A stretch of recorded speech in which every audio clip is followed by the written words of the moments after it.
Bonjour, j'espère que tu vas bien. Je suis Fabienne Chouli, je suis ingénieure de génie civil et je me suis spécialisée en aménagement et en construction durable. En 2019, j'ai commencé à réfléchir sur comment est-ce que je devrais avoir plus d'impact. Et en 2020, j'ai commencé à contracter des projets pour le compte d'une entreprise que j'ai commencé à mettre en place, EcoBuilder, en 2022. Et nous travaillons d'arrache-pied sur certains projets. On a constaté que on n'arrivait pas, comme je le disais, à passer à l'étape supérieure. C'est pour ça qu'on a pensé à cette idée de challenge, de se fixer 398 jours pour vraiment se booster, se motiver et passer à l'étape supérieure.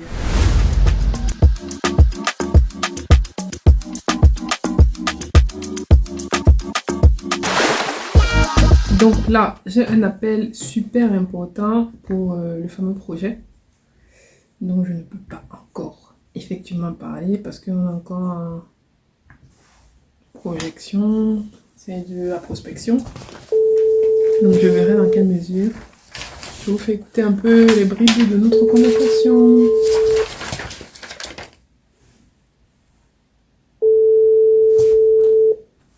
Bon, il prend pas.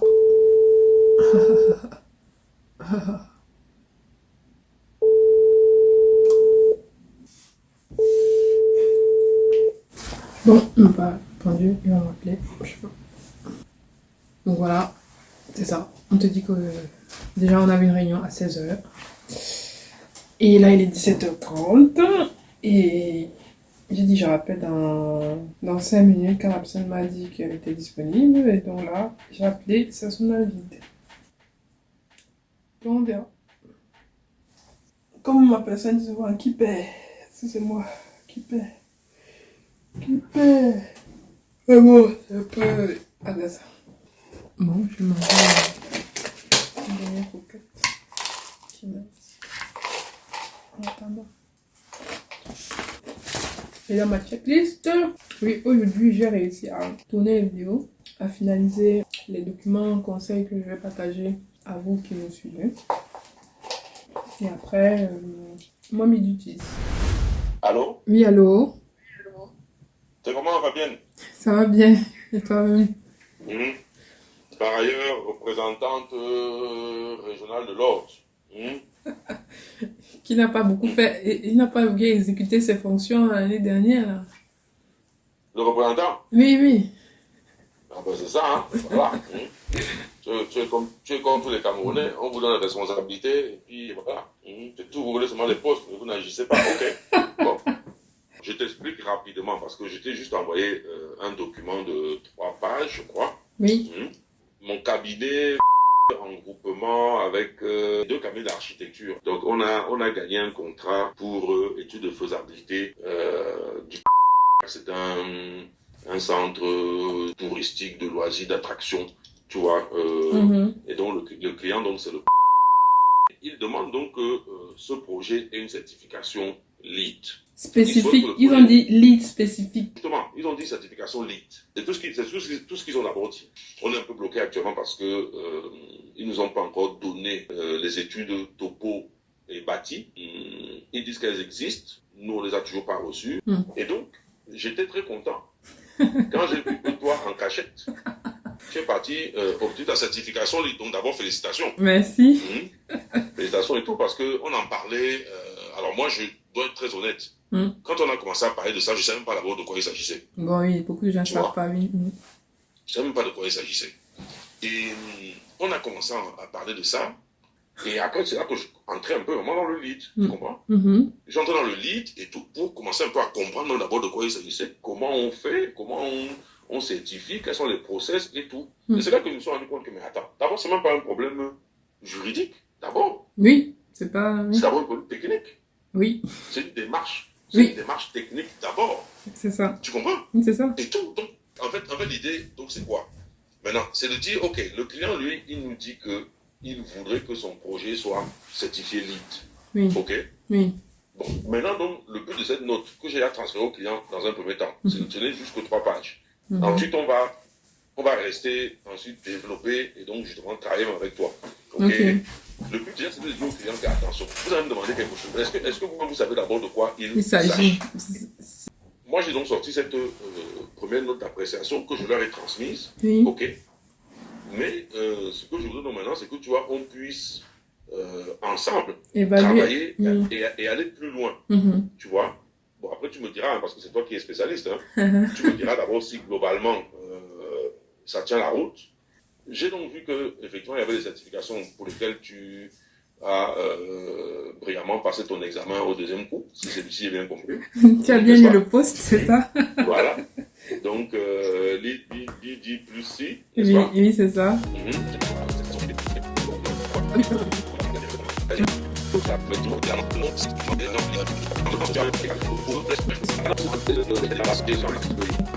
Bon, la première question que je vais te poser, c'est, je n'ai pas bien cerné ton intervention sur le projet, parce que tu as dit à un moment donné que tu ne sais pas jusqu'à quelle phase tu seras impliqué, et tu m'as parlé en amont du groupement que vous avez constitué et qui a gagné le projet. Est-ce que votre implication, c'est vraiment accompagner pour faire la conception du projet et puis c'est bon? Alors, nous, on fait l'étude de faisabilité du projet. Ok. Il est 21h. Je mange. Et ensuite, je reprends le travail.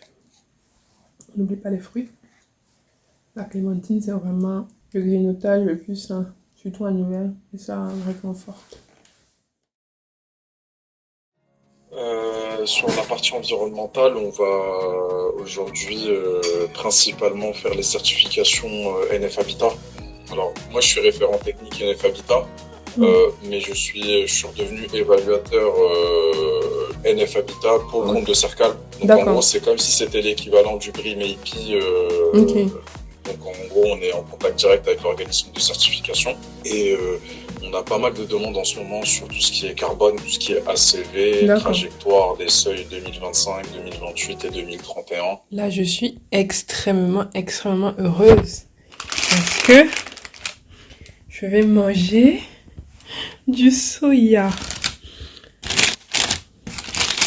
En fait, vous pouvez pas comprendre à quel point je suis heureuse. Je dis merci à mon papa.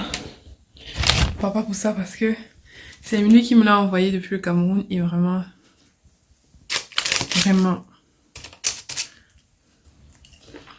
ça réchauffe le cœur. Merci papa. Je vais manger mon soya en regardant la dernière sortie de Rémi Zabimana que je remercie particulièrement pour tous les conseils qu'il m'a donnés avant que je ne me lance dans cette aventure de faire des vidéos.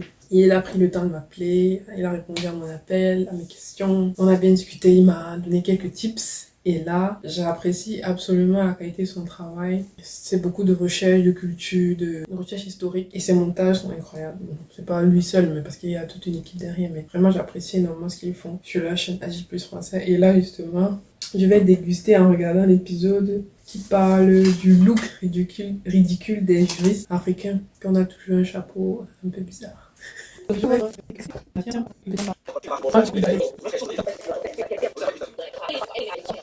Je sais pas si j'ai déjà partagé ici l'un des sujets qui m'intéresse le plus, qui est un peu en pole position dans le développement de mon profil, mon projet professionnel, c'est la finance durable. Donc c'est tout ce qui touche à l'économie, finance, et parce que l'argent, ça reste le nez de la guerre. Donc de plus en plus, je m'interroge à ce sujet, j'essaie d'écouter, de me documenter, de me former. Et là, je suis en train d'écouter une émission de Salomé Saké que j'apprécie vraiment beaucoup. Je trouve qu'elle est trop intelligente, elle est charismatique, et puis ce qu'elle fait est vraiment très intéressant. Elle interviewe des personnes qui ont des choses à proposer, des discours un peu disruptifs, des recherches, des nouvelles choses à proposer. Donc là, je suis en train d'écouter une de ces interviews avec Marine Duros qui a écrit un livre sur l'immobilier hors sol, comment la finance s'empare de nos villes. Après avoir écouté ce genre d'émission, moi-même, je réfléchis, je travaille le truc et je fais une petite note technique. Et pour le coup, ça me permet après de faire un post sur LinkedIn pour nourrir un peu l'échange avec les autres professionnels du métier et faire en sorte qu'on puisse avoir une plateforme pour discuter et partager les idées relativement à ces sujets-là. Donc, Mamie Dutis. Mamie duties, mamie duties. Oui. Voilà, on a fini.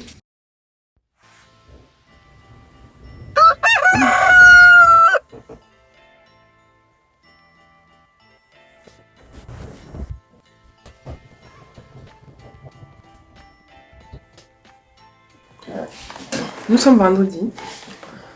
On pourrait dire que c'est le dernier jour de travail de la semaine, mais non. Non. Ce n'est pas encore le week-end. Donc, il faut travailler aujourd'hui, demain, dimanche. Aujourd'hui, j'ai prévu dans ma to-do list, j'ai une réunion à 15h pour un gros projet là à Yaoundé. Ensuite, j'ai quelques documents en lien avec nos qualifications à transmettre pour le projet. En train d'essayer de gratter là. Il y a une cliente pour laquelle on a fait récemment un diagnostic de mise en œuvre. Elle avait un architecte qui a fait les plans et ensuite elle n'a pas eu d'ingénieur qui a fait le calcul de structure et elle a commencé à faire les mises en œuvre, sauf que son projet est assez particulier parce que c'est un niveau en double hauteur et ensuite elle voulait mettre une autre maison. Sauf que bon, comme on est au Cameroun, on va venir te demander, oui, je pensais à mettre un niveau supplémentaire. Est-ce que ça va déjà être possible et est-ce que ce que l'entrepreneur a mis en place est bon ou pas? Donc là, j'ai d'abord un peu tapé sur ses doigts parce que ça reste une de mes mamans. Je lui ai dit, bon, je peux avoir un ingénieur que tu peux consulter en amont pour pouvoir éviter certaines situations et certaines tracasseries et faire ce genre de choses. Donc elle a bien compris. Déjà le message, je vous dis, si vous prévoyez de faire un projet et que c'est un RE plus quelque chose, contactez un ingénieur pour valider vos plans d'exécution et faire votre calcul de structure parce que c'est très important. Et lorsque vous allez faire votre coulage de Dalson, il est préférable d'avoir quelqu'un qui vous suivait le chantier, qui est autre, qui n'est pas forcément le chef chantier que vous avez mis en place ou l'entrepreneur qui suit le chantier au quotidien. C'est toujours bien d'être contrôlé. Donc, on est allé sur le terrain, on a fait tout ce qu'il fallait. Je vais vous mettre quelques vidéos là, quelques photos. On a regardé, on a fait l'étude qui prouvait qu'on ne peut pas rajouter dans l'état actuel un autre niveau supplémentaire. Bon. Surtout qu'on est dans une zone assez critique, on est à Simalène. Et à Simalène, voyez, on est proche de l'aéroport et il y a des passages des avions. Dans la zone, déjà on s'est rendu compte qu'il n'y a personne qui est allé au-delà du R+2. Donc elle déjà avec son niveau en double hauteur, elle est déjà à 2 niveaux, puis elle voulait faire un autre niveau. Donc c'était pas possible de faire un plus que R+2. Donc elle a bien compris. Mais là, elle me demande, oui, est-ce que pour le dernier niveau, on ne peut pas réduire les poteaux? Bon, c'est possible, donc je vais lui faire une réponse, je vais lui faire un retour dans la foulée.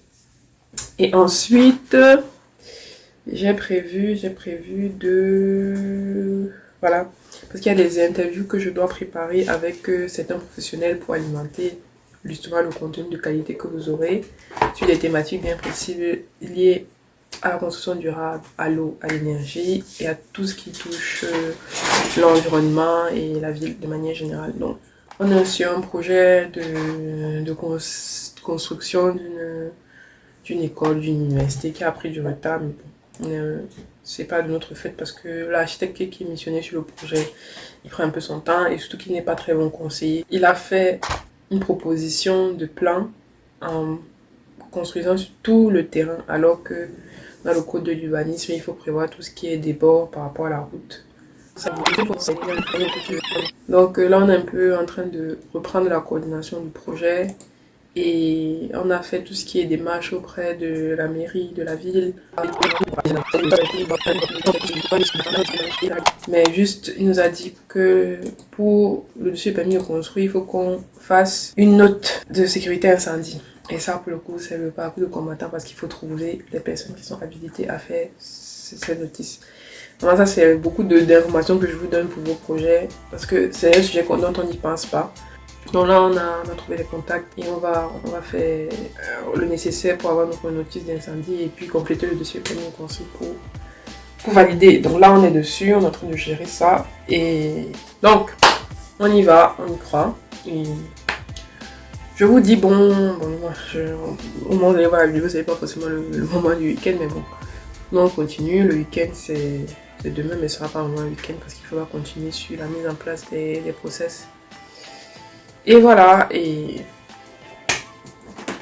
Donc voilà le programme de la journée et j'espère que j'aurai pouvoir faire tout ça.